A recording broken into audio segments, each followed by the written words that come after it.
वक्रतुण्ड महाकाय सूर्यकोटि समप्रभा निर्विघ्नं कुरु मे देव सर्वकार्येषु सर्वदा।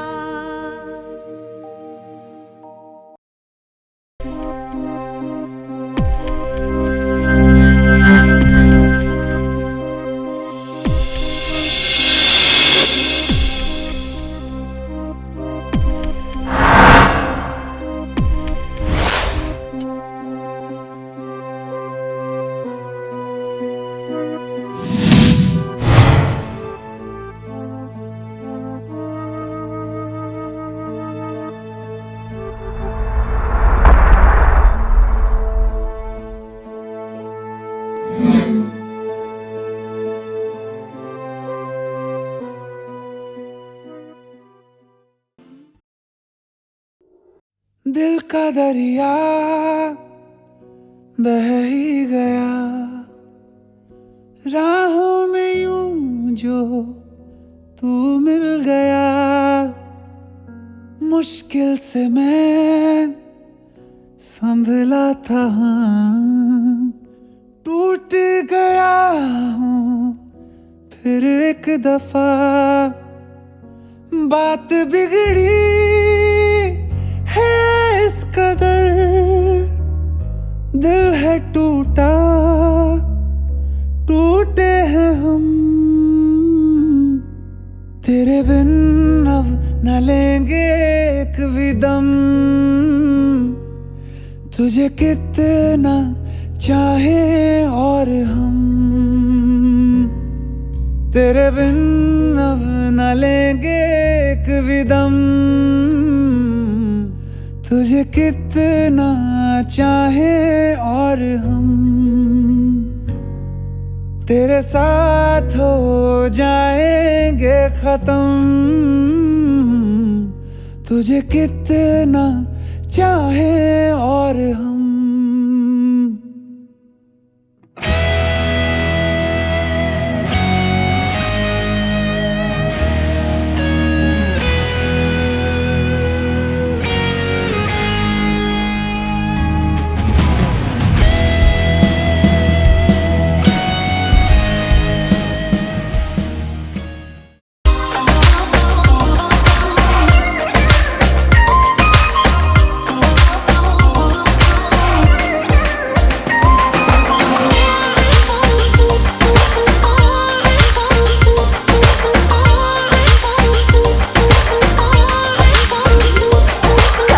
डैडी मेरे तू पटाएगा, लेके बैंड बाजा घर मेरे आएगा।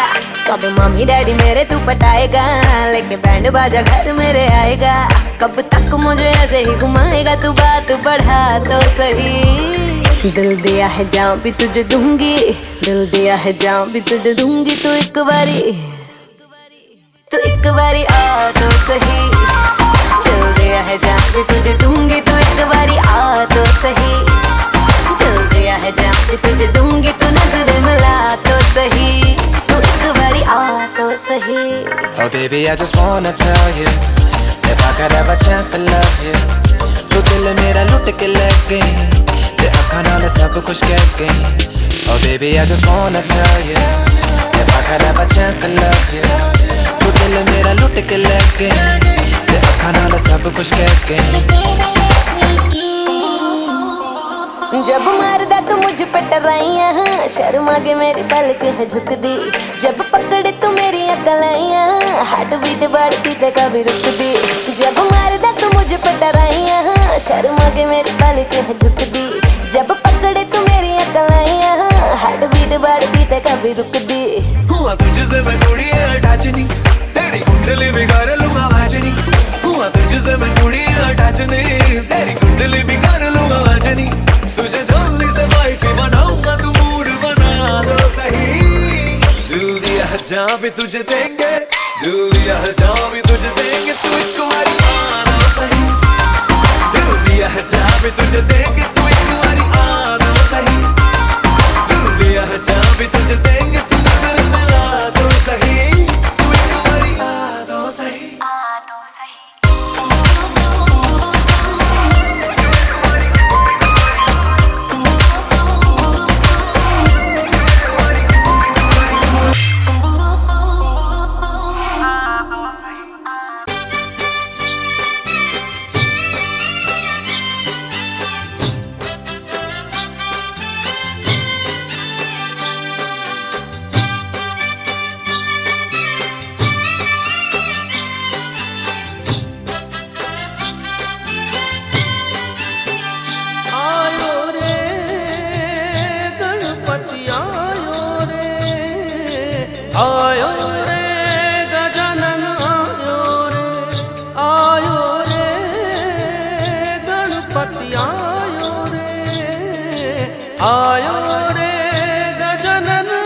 स्वपरिवार भगवान बदनाभ्यस्य शांतिपूर्ण कलत्कने साय नमः चावल पुरुषोत्तम स्वपरिवार भगवान बदनाभ्यस्य शांतिपूर्ण कलत्कने साय नमः जल सिद्धमात स्वपरिवार भगवान बदनाभ्यस्य शांतिपूर्ण कलत्कने साय चावल फूल त्वजं वस्तु गोविंदम तुभ्यमेव समर्पणं गृहां तुमको स्वप्रतिदा पुरुषोत्तम स्वपरिवार भगवान बदनाभ्यस्य शांतिपूर्ण कलत्कने साय नमः जल इदमात्मन्यम पुण्डात्मन्यम स्वपरिवार भगवान बदनाभ्यस्य शांतिपूर्ण कलत्कने सेवा सर्व कार्य पुष्पम भगवान बदनाभ्यस्य शांतिपूर्ण कलत्कने के समस्त सकल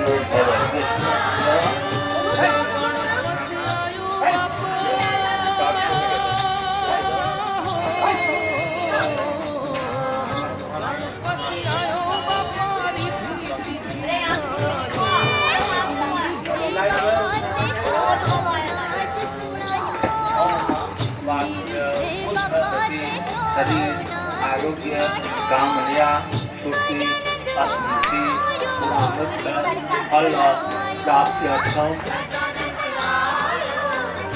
दीर्घकाल संरक्षक व्यापार स्थिर प्राप्त्यर्थम भगवान प्रसन्नता पूर्वकम स्वपरिवार से आशीर्वाद प्राप्त्यर्थम विवाह स्वपरिवार सचित राम लक्ष्मण हनुमान पूजनम स्वपरिवार मातु महाकाली महालक्ष्मी माँ सरस्वती कोटक मातृका दुर्गा देवी पूजनम स्वपरिवार सूर्यादि नवग्रह पूजनम स्वपरिवार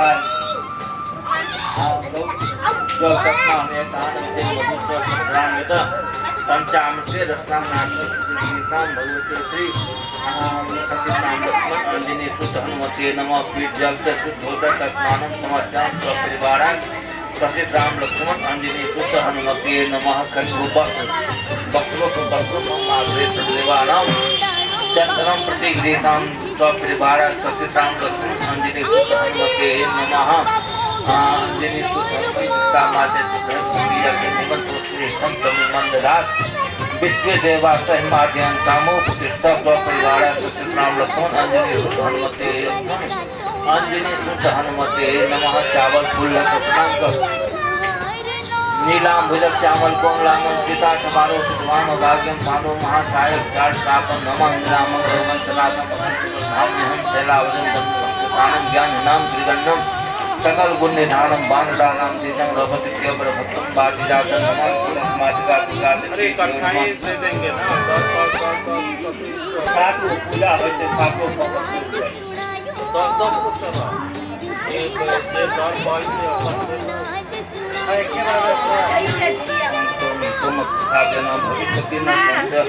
एक ध्यान महाकाली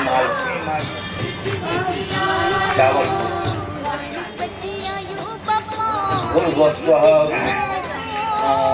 महाकृष्ण रसावतमानो नित्यं नित्यं समस्तं च हिरण्यं त्रिकालसेन देवजात ब्रह्मं पश्चात् स्वपरिवाराय ऊर्जादि नवग्रहे समस्त भागत से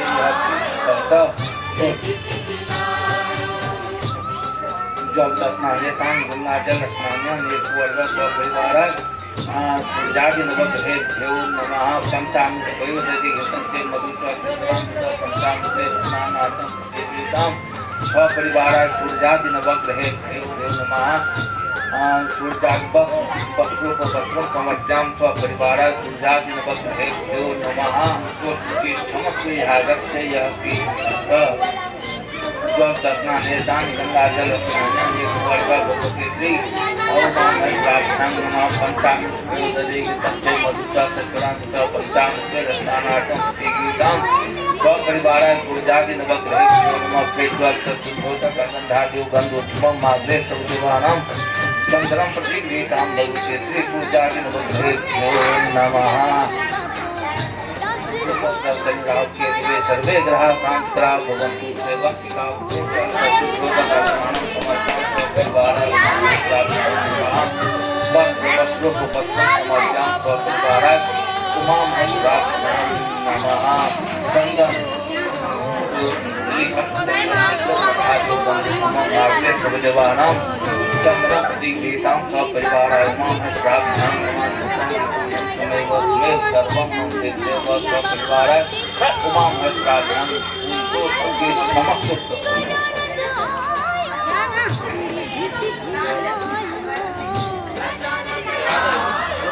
बेटा बीच में बता।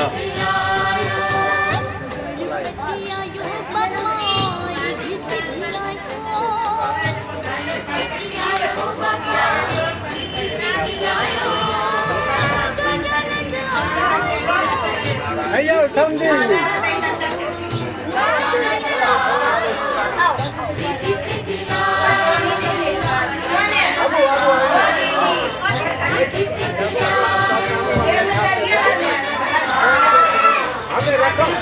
एक समय ने निखारा किस्मत सोना का 88,000 ऋषियों ने श्री सूती जी से पूछा, हे प्रभु इस घोर कलयुग में बीच जा रहे प्रभु भक्ति किस प्रकार से मिलेगी तथा उनका उद्धार कैसे होगा। इसीलिए हे मुनिश्रेष्ठ कोई ऐसा तप व्रत बतलाए जिससे थोड़े तथा मनोवांछित फल में उस कथा को सुनने की हमारी हार्दिक इच्छा वैष्णवों में पूज्य आप सबने सर्व प्राणियों के हित की बात पूछी और मैं उस को आप लोगों से कहूँगा को नारद जी ने लक्ष्मी से अनेक लोगों में घूमते हुए मृत्यु लोक में आप पहुँचे। यहाँ गीता के मुनिश्रेष्ठ नारायण जी विष्णु लोक के वहाँ श्वेत वर्ण और 4 भुजाओं वाले देवों की नारायण जी को देखा, जिनके हाथों में शंख चक्र पद्म वरमाला पहने हुए थे। उन्हें देखकर इधर से आ जाए यार, नीचे कैमरा पड़ा हुआ। संपन्न मन तथा वाणी भी आपको नहीं प्राप्त सकती, आपका आदि मध्य और अंत नहीं। निर्गुण स्वरूप सृष्टि के कारण भूत जो अनेक योनियों में पैदा हुए हैं, अपने अपने कर्मों के द्वारा अनेक प्रकार के दुखों से दुखित हो रहे हैं। हे नाथ मुझ पर दया रखते हो तो बतलाइए कि उन मनुष्यों के सब दुख थोड़े से ही प्रयत्न से कैसे दूर हो सकते हैं। श्री कृष्ण भगवान नारायण का व्रत है, समस्त सुख भोग कर मरने पर मोक्ष को प्राप्त होता है। कौन सा कहाँ से मशीन उठाता है तब आपको? भजन आदि का आचरण करने सत्यनारायण भगवान का करता हुआ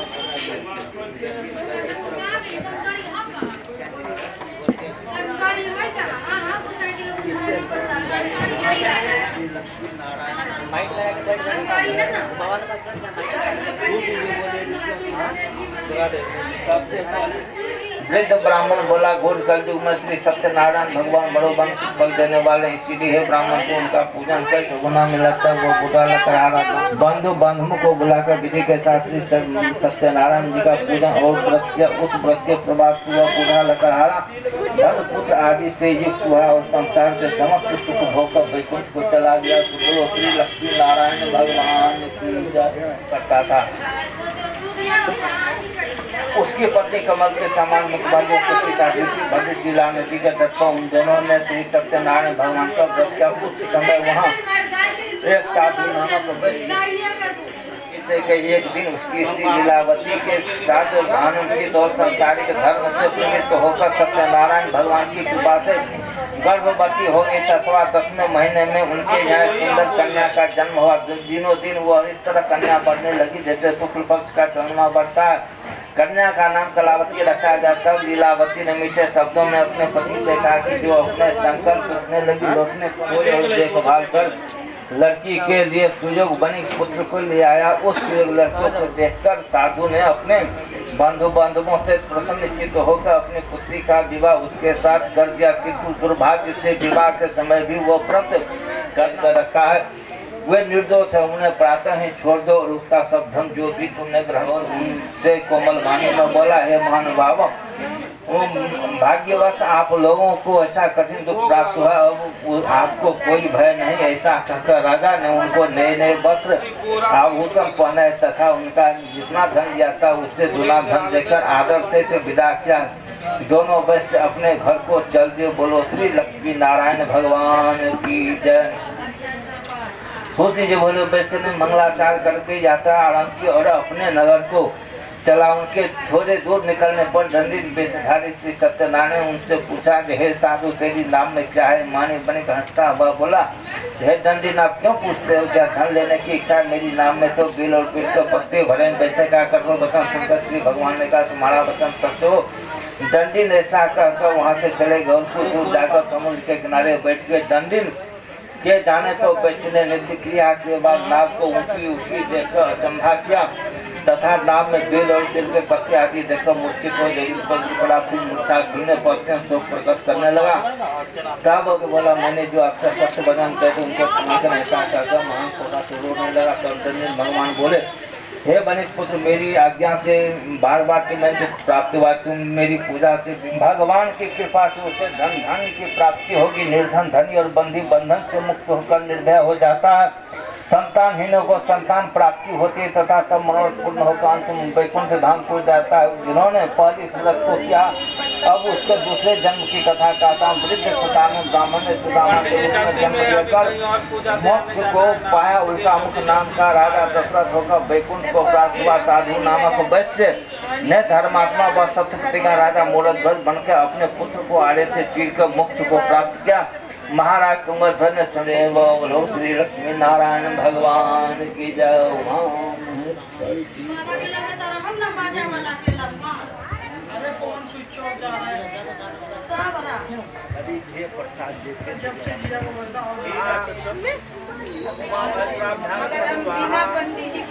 वाणी हिरण्य गर्भाभ्यां नमः स्वाहा। ओम भूर्भुवस्सुः शक्तिर्ब्रह्मं भर्गोदेवस्य जनो प्रचोदयात् स्वाहा। ओम नमो भगवते वासुदेवाय नमः स्वाहा। ओम नमो भगवते वासुदेवाय नमः स्वाहा। ओम नमो भगवते वासुदेवाय नमः स्वाहा। ओम नमो भगवते वासुदेवाय नमः स्वाहा। ओम नमो भगवते वासुदेवाय नमः स्वाहा। ओम वर्णावृत्ति शांतिपूर्ण कलशकनसाय नमः स्वाहा। ओम धीर्णेश्वराय नमः स्वाहा। रिकॉर्डिंग का इसमें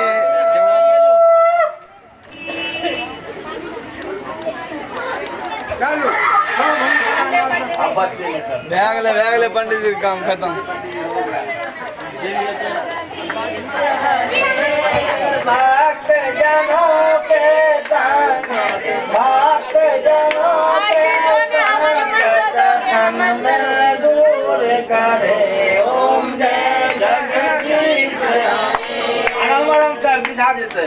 जो ध्यावे फल पावे दुख बिना से मन का स्वामी दुख बिना से मन सुख संपत्ति घर आवे। ओम जय जगदीश हरे मातु पिता तुम मेरे आप इस तरफ आ जाना, इस तरफ आ जाना। स्वामी तुम बिनु और न दूजा प्रभु बिनु और न दूजा। आस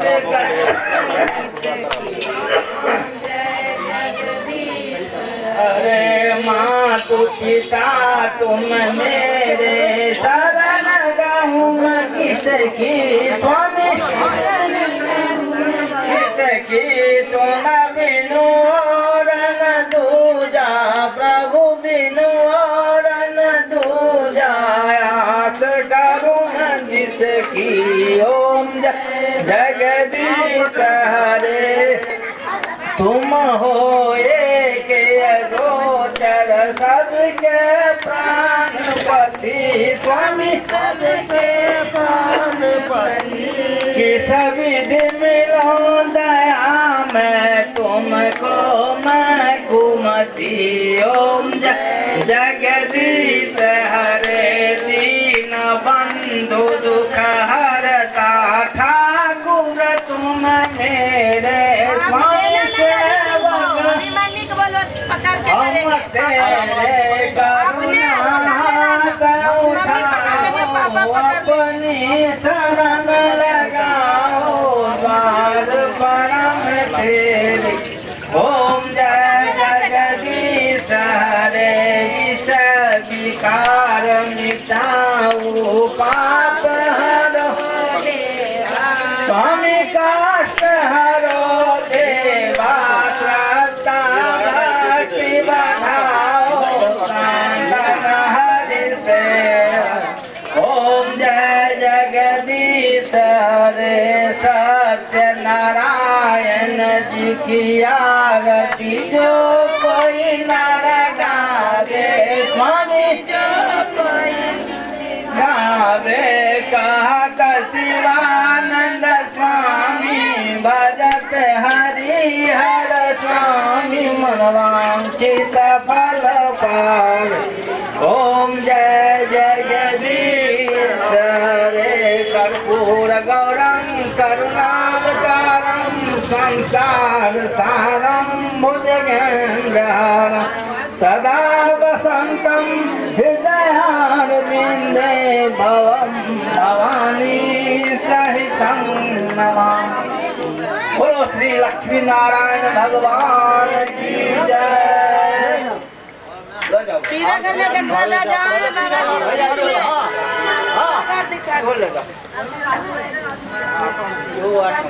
जी वो तो चल गेला देखो हम जाओ वो रहते को सही अलग अंदर जाओ ना हेलो हेलो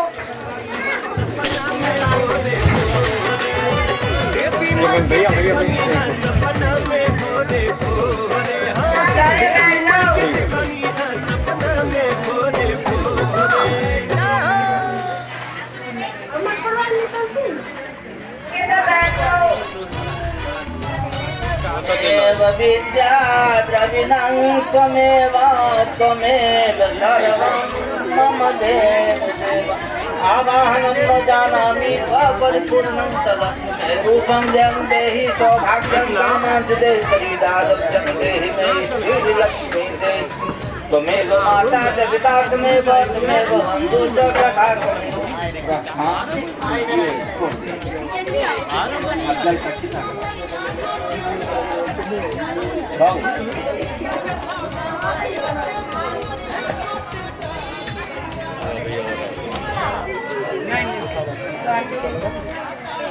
चप्पल पहन के चल बहुत चप्पल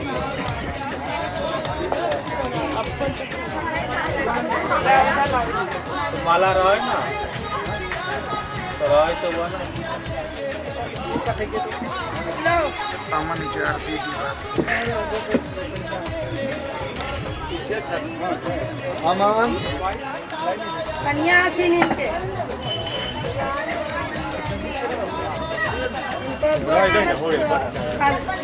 साइड जाना पड़ेगा जब देख रहे हो वहाँ रास्ता बंद है नीचे मंगल लेके जाओ जल्दी एक मिनट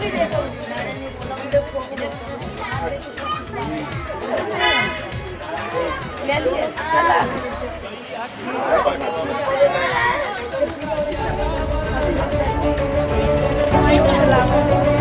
ठीक है पंडित जी के पास हुआ हो दोनों के फोटो मार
चारों पहरा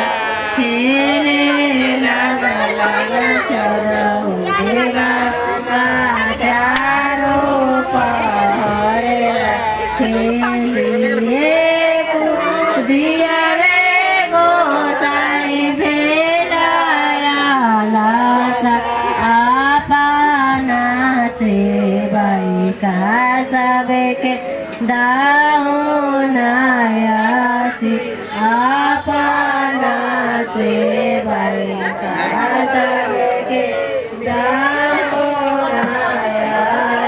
देवे के देव से बका माला चितला छाओबे माँ से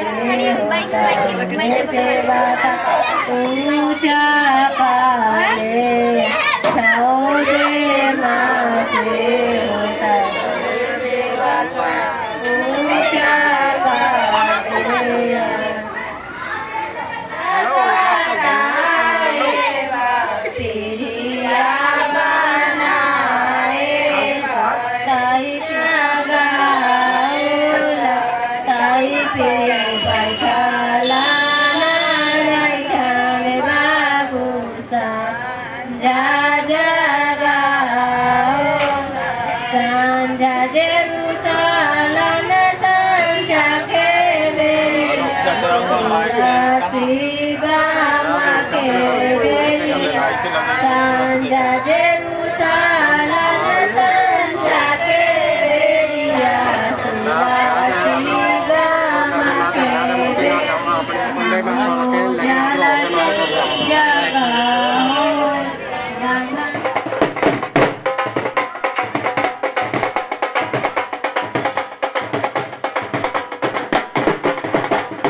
पकड़े अक्षरा के कोरवा की देवरवा पापीना, पकड़े अक्षरा के कोरवा की देवरवा पापीना।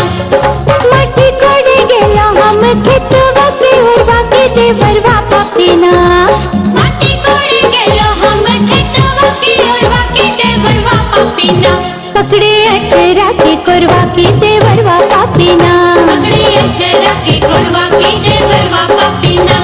पकड़े अक्षरा के कोरवा की देवरवा पापीना।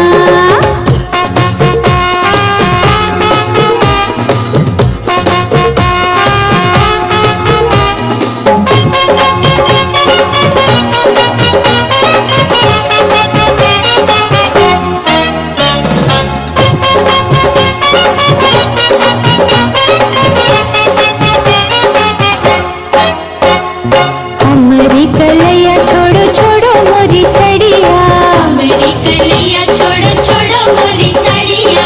हमारी कलैया छोड़ो छोड़ो मोरी सड़िया की टूटी चैतना, हमारी कलैया छोड़ो छोड़ो मोरी साड़िया की टूटी जैतना। हमरी हरी हरी चूड़िया की टूटी चैतना, हमरी हरी हरी चूड़िया की टूटी जैतना। हमरी हरी हरी चूड़िया की टूटी चैतना।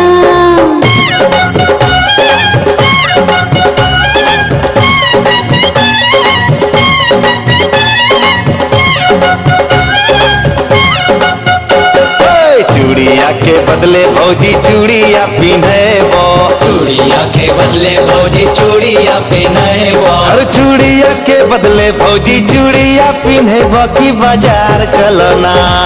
चूड़िया के बदले भौजी चूड़िया पिन्हबो की बाजार चलो ना। तोरा रे बड़ी खिलेबो की बाजार चलो ना। तोरा रे बड़ी खिलेबो की बाजार चलो ना। तोरा रे बड़ी खिलेबो की बाजार चलो ना।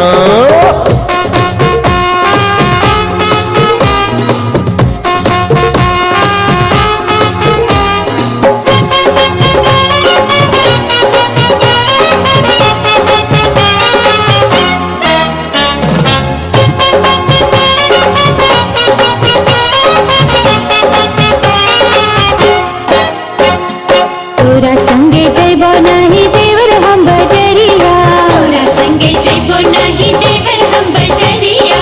तोरा संगे जैबो नहीं देवर हम बजरिया की तोहर भैया ना, तोरा संगे जैबो नहीं देवर हम बजरिया की तोहर भैया ना।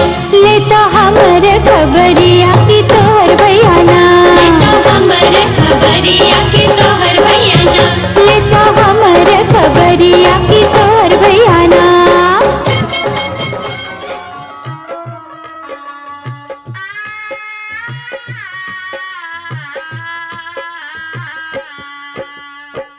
कहवा के पियर माटी कह के कुदार है, कहवा के पाँच सुहागिन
माटी कोरे गए छिनरिया ओही माटी कोर रे, माटी कोरे गए छिनरिया ओही माटी कोर रे, ओही जस ले आइल सोरे गो भतार रे, ओही जस ले आइल सोरे गो भतार रे, ओही जस ले आइल सोरे गो भतार रे, ओही जस ले आइल सोरे गो भतार रे, ओही जस ले आइल सोरे गो भतार रे।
ठीक है जी, चलो ठीक है।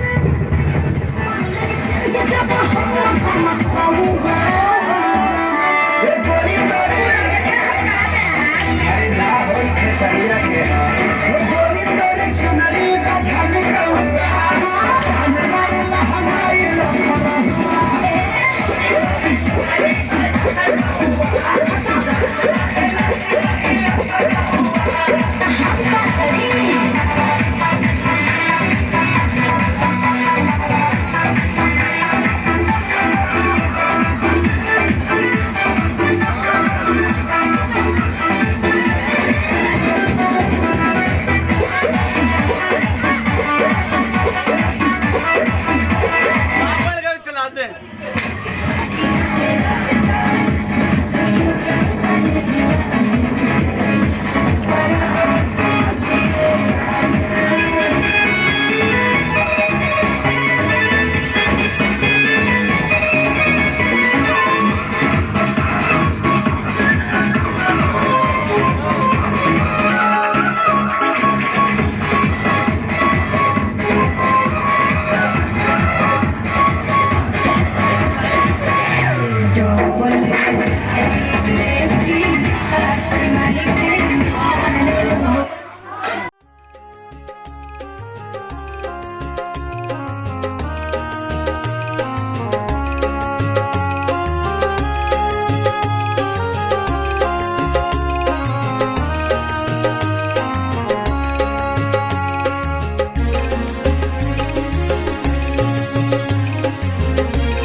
गणिनाथ गणिनाथ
गणेनाथ गणेनाथ गणेनाथ गोविंद गोविंद गोविंद गणेनाथ गोविंद गोविंद गोविंद गणेनाथ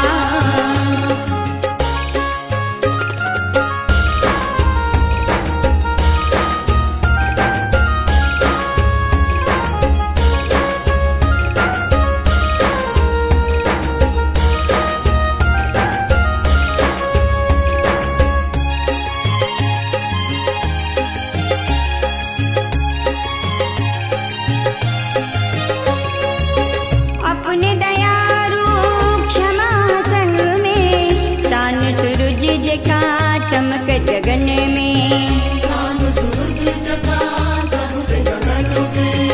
अपने दयारू क्षमा संग में चांद सूरज जका चमक गगन में बारंबार प्रणाम के बारंबार प्रणाम के विद्या झुकाने छतिमा गणेनाथ गणेनाथ गणेनाथ गोविंद गोविंद गोविंद गणेनाथ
पंडित जी चाय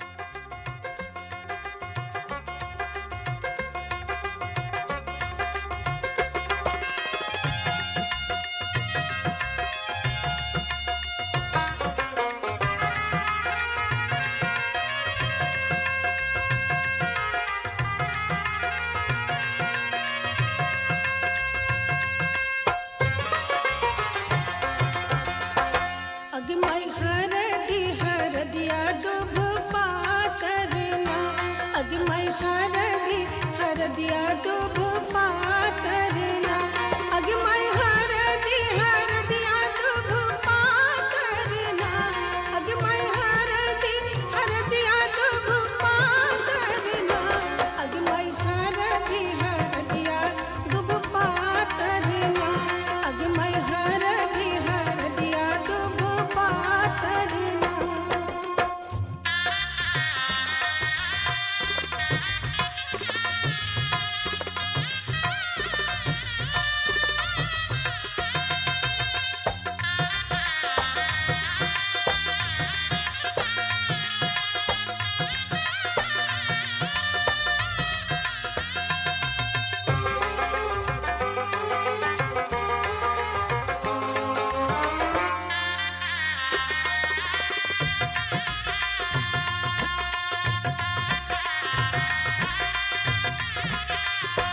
अग मैं कौन बाबा हरदी चढ़ावेला ना अग मैं कौन बाबा हरदी चढ़ावेला ना अग मैं कौन बाबा हरदी चढ़ावेला ना अग मैं कौन बाबा हरदी चढ़ावेला ना अग मैं बाबा से बाबा अपन बाबा ना अग मैं तूहे बाबा हरदी चढ़ावेला ना अग मैं हरदिया दुब पातरना अग मैं हरदिया दुब पातरना।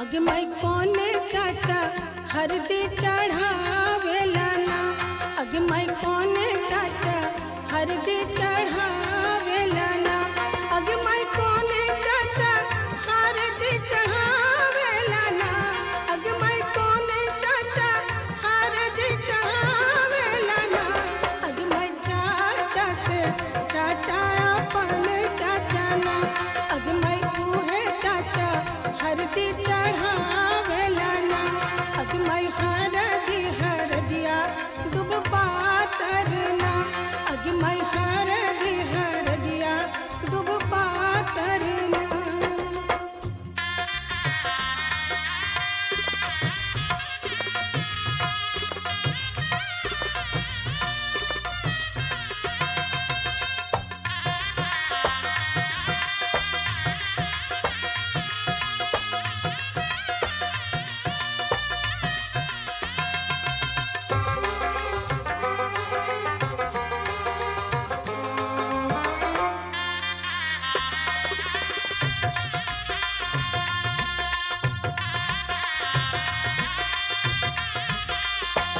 अग मैं कौन मामा हरदी चढ़ावेला ना अग मैं कौन मामा हरदी चढ़ावेला ना अग मैं कौन मामा हरदी चढ़ावेला ना अग मैं कौन मामा हरदी चढ़ावेला ना अग मैं मामा से मामा अपन मामा ना अग मैं तूहे मामा हरदी चढ़ावेला ना अग मैं हरदिया दुब पातरना अग मैं हरदिया दुब पातरना।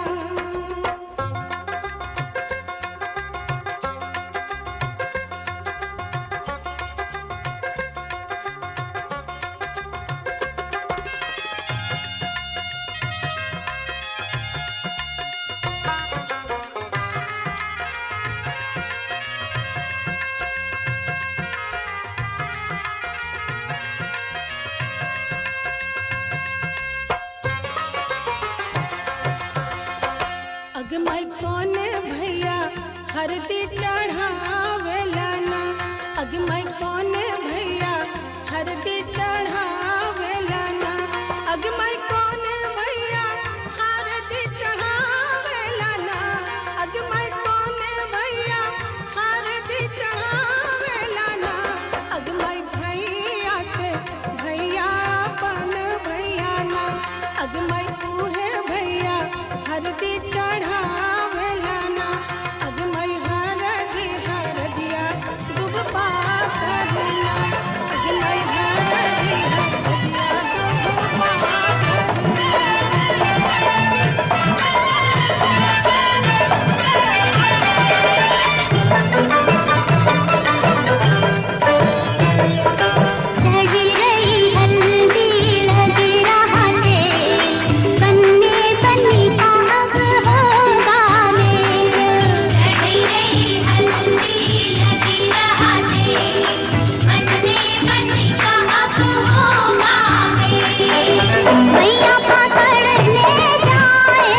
हमारी शादी में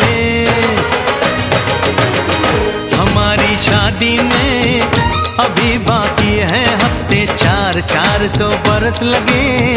ये हफ्ते कैसे होंगे पार नहीं कर सकता मैं, और एक दिन भी इंतजार आज ही पहना दे, पहना दे, पहना दे, आज ही पहना दे तेरी गोरी बाहों का हार। पूनम हो जानम हो, पूनम हो जानम हो।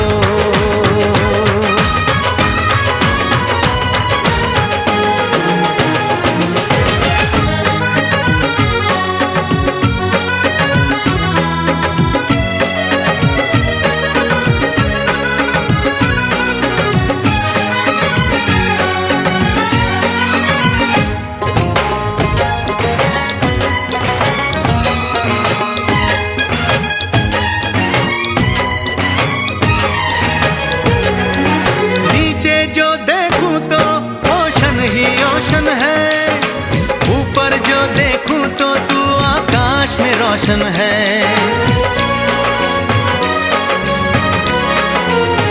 मिलन की जल्दी है, मिलन की जल्दी है, प्लेन की धीमी है रफ्तार। मेरा बस चले तो मैं तू उसकी छत पे प्लेन उतार, मजे ससुराल के लूं, महीना पूरा वहाँ गुजार। उसे लेकर लौटूं, संग लेकर लौटूं, उसे लेकर लौटूं, मैं जिसका इकलौता हकदार। पूनम हो जानम हो।